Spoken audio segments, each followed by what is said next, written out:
थोरै एक स्टेप चढ्यो कि स्टेप चेन्ज गरिहाल्ने हामी नेपालीहरूको बानी बेहोरा यस्तो प्रकारको हुन्छ सबैको हैन केहीको।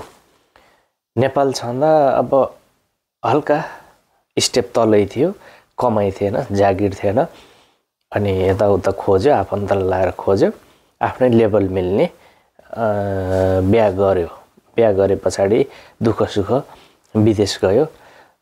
विदेश गएपछि केही लेभल मानव माथि भयो, यतिबाट थोरै माथि भयो भने अब मन पनि माथि गराइहाल्न खोज्ने। अब विदेश गयो, अब म बढिहालेँ कि ठुलो भइहालेँ कि भन्ने सोच्यो, अनि अर्को बाटो अब सुरु गर्यो टिकटकका लाइभहरू, फेसबुकका मेसेन्जरको दुरुपयोग गरेर अब नयाँ खोजी, अब हिजोसम्म घरमा भएको, हिजोसम्म मुटुमा भएको लाई अब निस्काउन खोज्ने हामी चाहिँ नेपालीहरूको यो बानीले गर्दा कतिपय सच्चा प्रेम गर्नेहरूलाई नि प्रश्न चिन्ह छ। अब विदेश गयो कि त्यो श्रीमान फर्किन्न कि अथवा त्यो श्रीमानले मलाई छोडिहाल्छ कि घरमा बस्ने, एकदम प्रश्न चिन्ह।